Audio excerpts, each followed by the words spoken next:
Welcome to Physics Desire. We come up with a new topic, time dilation, or I'll definitely sure about this topic. This is the very wonderful topic और मज़ा आ जाने वाला है आपको ये topic करके. तो आई होप आप लास्ट तक बने रहेंगे. इसमें कुछ ऐसी कुछ क्रिस्पी सी बातें हैं जिनको सोच के सीरियसली मज़ा आ जाने वाला है. तो मैं कुछ थोड़ा सा माइथोलॉजिकल फैक्ट से भी आपको इसमें रिलेट करवाऊंगी. तो आई होप आप लास्ट तक ये वीडियो देखेंगे and this will be really a wonderful experience for you. Okay, first we are talking about the general terms. Time dilation actually होता क्या है. पहले बात करते हैं टाइम. समय को तो सबको पता है, सबके पास घड़ी है, सबके पास फोन है. We calculate the time according to our need, right. Dilation is nothing but it's a delay means देरी. किसी चीज़ में देरी होना. सपोज आपकी घड़ी जो है ख़राब होने वाली है या हो ही रही है, सेल डाउन होने वाले हैं, तो वो धीरे चलेगी. मतलब वो 4 घंटे में 1 घंटा कवर करेगी. तो उसको बोल सकते हैं हम टाइम डायलेशन या delay in the time, right. तो that will be your time dilation. अगर मैं कहूँ in terms of special theory of relativity, time is not absolute but relative. जैसे हमने लेंथ कॉन्ट्रैक्शन में पढ़ा था, स्पेस जो है वो एब्सोल्यूट नहीं है बट रिलेटिव टर्म है. मतलब वो फ्रेम चेंज होने के बाद चेंज होता है, राइट.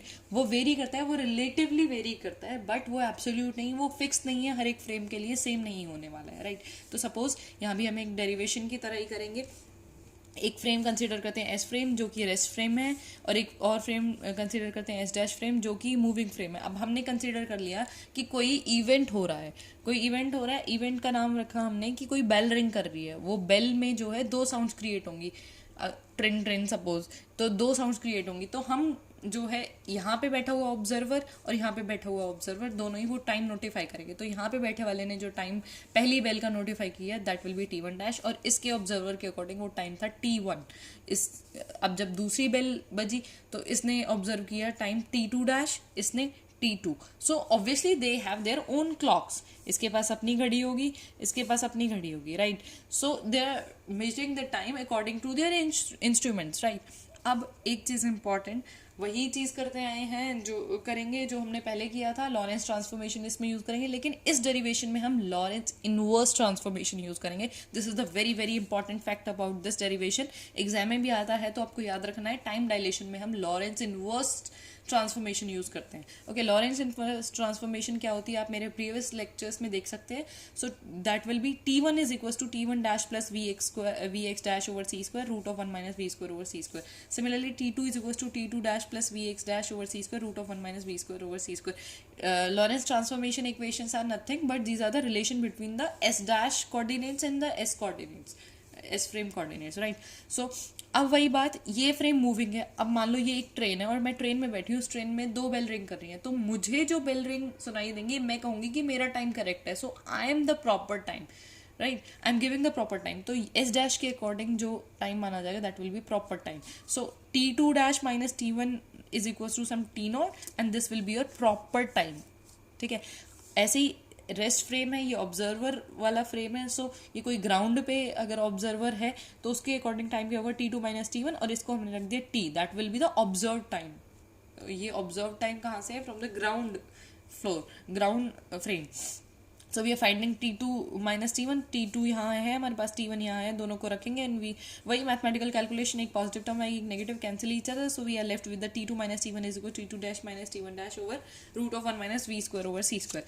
ओके, अब T2 माइनस T1 की value T, T2 dash minus T1 की value T0. So we are putting these values here. So we come up with the equation T is equals to T0 root of 1 minus V square over C square. So इसी को ही हम क्या बोलते हैं? Time dilation. अब समझना, ये तो आपका कौन सा हो गया? Rest frame. ये आपका कौन सा हो गया? मूविंग फ्रेम, या मैं कहूँ जो हमें प्रॉपर टाइम दे रहा है. तो प्रॉपर टाइम अपॉन ये टर्म. अब जैसे लेंथ कॉन्ट्रैक्शन में पढ़ा था आपने, L is equals to L0 root of 1 minus V square over C square. क्योंकि ये ऑलमोस्ट स्पीड ऑफ लाइट की वेलोसिटी से मूव करेगी. तो 1 माइनस बहुत छोटी टर्म, क्योंकि V square over C square, ये V और C ऑलमोस्ट इक्वल होंगे, कुछ पॉइंट डेसिमल्स का ही फर्क होगा. तो ये कुछ छोटी ही टर्म हमारे पास यहाँ पे आएगी.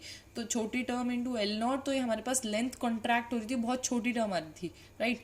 तो अगर मैं इसके बारे में बात करूँ, ये टर्म छोटी है तो 1 ओवर कुछ छोटी टर्म इज इक्वल्स टू कुछ बड़ी टर्म ना, तो 1 अपॉन करके मेरे पास कोई बड़ी टर्म आएगी, बड़ी टर्म इसके साथ मल्टीप्लाई होगी, तो मतलब हमारे पास ज़्यादा वैल्यू आएगी. सो T will be the greater value. T is the greater than T0. So time आपका ग्राउंड ऑब्जर्वर के अकॉर्डिंग क्या हो गया? डिले हो गया, देरी हो गई, राइट। टाइम जो है एक्सटेंड हो गया, जैसे लेंथ कॉन्ट्रैक्ट हुई थी ना आपकी, ऐसे टाइम आपका एक्सटेंड हो गया, तो उसको हम क्या बोल देते हैं, टाइम डायलेशन।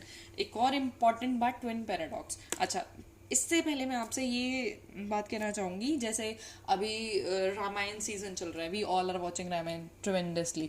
तो होता क्या है वहाँ पे, स्पीड ऑफ लाइट के हम बारे में बात कर ही रहे हैं, स्पेशल थ्योरी ऑफ रिलेटिविटी चल रही है। तो I have seen an episode and there is Vibhishan, आप जानते होंगे रावण के भाई थे, जो रावण के जाने के बाद लंका पर उन्हीं का ही राज अभिषेक हुआ और उनकी ही राजगद्दी उन्हीं को ही मिली।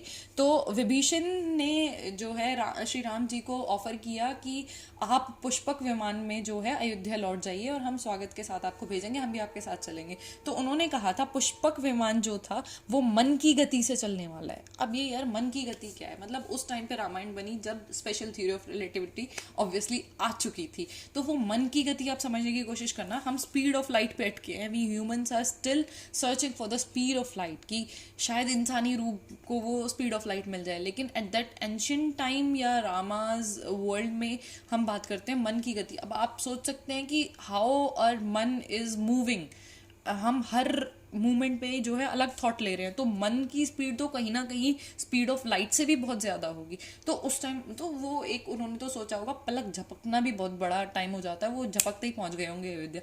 तो यही कुछ रिलेटिविटी का कंसेप्ट है कि एवरी इनर्शियल फ्रेम, जिसको हम वी वेलोसिटी मान के चल रहे हैं ना, वो वी वेलोसिटी नहीं, वो अप्रॉक्सीमेटली सी वेलोसिटी है, राइट। वो सी कौन सी वेलोसिटी है, जो ऑलमोस्ट इक्वल टू है वेलोसिटी ऑफ लाइट के। तो this is somehow relate कर सकते हैं आप उसको, और बहुत सारे ऐसी माइथोलॉजिकल चीज़ों में देखे गए हैं तथ्य जो कि बहुत सारी साइंस को या बहुत सारी फिजिक्स को डिफाइन करते हैं। Okay, now move to the next topic, twin paradox.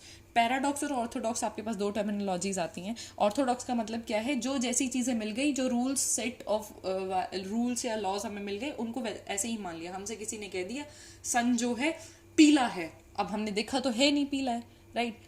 सन के पास जाके तो नहीं देखा ना, वो तो यहाँ है तब देखा है, ठीक है। अर्थ से जैसा दिख रहा है, सन के पास जाके तो नहीं देखा, तो वो एज इट इज फैक्ट्स को मान लेना। बट पैराडॉक्स का मतलब क्या है, contradiction, creating contradiction on any of the experiment, on any of the rule, any of the statement, right. किसी स्टेटमेंट को विरोधाभास करना, राइट। अब चलो ट्विन पैराडॉक्स मैं आपको बताती हूँ, एक इंटरेस्टिंग से हम अपने एक एग्जाम्पल के थ्रू करेंगे। सपोज हमारे पास दो भाई हैं, ट्विन्स भाई, ठीक है, दोनों क्या है, जुड़वा भाई हैं, अमित और सुमित। अब अमित भी 21 साल का है, सुमित भी 21 साल का है, एक दिन ही पैदा हुए, 21 साल के आज हो चुके हैं, मान लो आज उनका जन्मदिन है। तो सुमित ने क्या सोचा, चलो भाई मैं क्या करता हूँ, मैं स्पेस की सैर करने जाता हूँ। तो उसने रॉकेट लिया, इतना आसान नहीं है वैसे, बट रॉकेट लिया, और रॉकेट में किसी स्पीड ऑफ लाइट के अप्रॉक्सीमेट उसकी कुछ स्पीड रही होगी, वी वेलोसिटी, तो रॉकेट में बैठ के वो चला गया। अब उसकी स्पीड जो है वो मानी 12/13 सी, ये हमने अपनी तरफ से मान लिया, कोई ऐसी बड़ी बात नहीं है, ठीक है। तो उसने 5 साल बाद उसको याद आ रहा है, वो स्पेस में घूम रहा है कि यार चलो अब घर चला जाए अपने भाई के पास, ठीक है। ये अभी अमित यही है, अमित कहीं नहीं गया, अमित अपने घर में ही बैठा हुआ है, अपने घर में, राइट। तो 10 साल बाद जो है सुमित आ रहे हैं अर्थ पे, वापस आ चुके हैं, राइट। इनको 10 साल हो गए, लेकिन अमित का टाइम कैसा गुजरा वो बताएगा मैं ट्विन पैराडॉक्स। देखो, गामा फैक्टर डिफाइन करते हैं 1/√1 - v²/c², जो हमारे पास ये वैल्यू है ना t0 ओवर दिस, तो 1 ओवर दिस टर्म को हमने गामा बोल दिया। सब ये जस्ट रिप्रेजेंटेशन है, बहुत सारी बुक्स में मिलेगा आपको इस तरीके से। तो v की वैल्यू क्या है, 12/13c, ये v की वैल्यू यहाँ पुट करेंगे and you get, after solving this you get the value, gamma value is 13/5, right. अरे 13/5 आई है। अब इस 13/5 को आप अपने t = t0 ओवर √1 - v²/c² में रखेंगे, तो ये 1 upon this term will be your 13/5, बचा t0। अब t0 किसका टाइम होता है, जो मूविंग फ्रेम है। अब ये मूविंग फ्रेम है ना, ये गया रॉकेट में, तो इसके अकॉर्डिंग जो टाइम है, इसको लग रहा है कि ये 5 साल तो इसको जाने लगे, 5 साल आने में, 10 साल में वापस आया, राइट।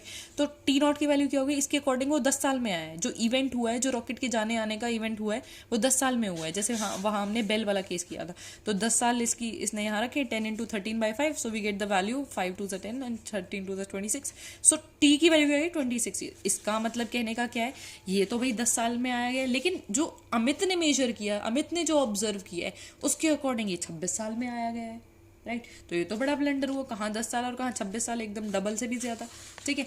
तो अब बात क्या हुई, हमने कंक्लूजन बनाना शुरू कर दिया भाई। शुरू में इनिशियली जब हमने अमित सुमित की बात करी थी, तो 21 साल के थे आज के दिन, और जन्मदिन था दोनों का, राइट।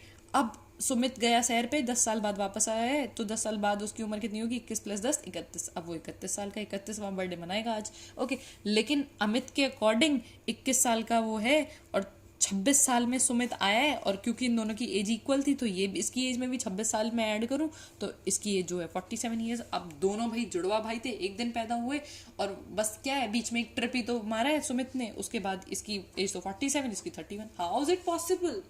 कॉन्ट्राडिक्टरी स्टेटमेंट है या नहीं? दोनों जुड़वा भाई, उम्र अलग हो गई, एक राइड लेती, ऐसा थोड़ी है बस में कोई भाई कहीं गया और वापस आया तो देखा तो वो बूढ़ा होकर आया या वो और यंग होकर आया, पॉसिबल ही नहीं है ना, राइट? तो इसमें डिफरेंस कितना आ रहा था? देखो 16 ईयर्स का डिफरेंस आ रहा था। अब एक्चुअली ये तो एग्जिस्ट करता नहीं है, लेकिन स्पेशल थ्योरी ऑफ रिलेटिविटी तो यही करती है, तो मतलब अब तक जो किया वो सब खराब? ऐसा नहीं है। देखो अब तक जो किया वो कुछ भी खराब नहीं है। इसका मतलब ये था कि 16 साल जो हुए ना, वो एक्चुअल में उनकी एज सेम रहेगी, जो जब वो आकर मिले, कोई किसी से बड़ा नहीं, कोई बूढ़ा नहीं हुआ होगा, दोनों की एज सेम हुई होगी। तो व्हाट अबाउट दिस फैक्टर? इसका मतलब क्या है? ये हो जाता अगर सुमित आपका एसिलरेटेड फ्रेम में नहीं जाता। मतलब जब वो रॉकेट में गया है तो वो रोटेशन में भी गया होगा, वो रिवोल्यूशन में भी गया होगा, मतलब there is some acceleration in his motion. अगर मोशन में एसिलरेशन आ जाए तो आपका फ्रेम क्या हो जाएगा? Accelerated frame. और एसिलरेटेड फ्रेम कौन से होते हैं? आपके नॉन इनर्शियल फ्रेम। और नॉन इनर्शियल फ्रेम्स में तो आपके न्यूटन्स लॉज ऑफ मैकेनिक्स तो होल्ड ही नहीं करते, तो मतलब आपकी एसटीआर तो लगेगी नहीं, स्पेशल थ्योरी ऑफ रिलेटिविटी तो लगेगी नहीं, तो वो इनवैलिड हो जाएगा। इसका मतलब उनकी एज जो है सेम ही रहेंगे। That is the twin paradox. जो माना था स्पेशल थ्योरी ऑफ रिलेटिविटी जो कह रही थी वो बात माननी चाहिए थी, लेकिन मानते कब? जब वो अनएसिलरेटेड होता, नॉन एसिलरेटेड फ्रेम होता, बट फ्रेम तो एसिलरेटेड है ना। Thanks for watching.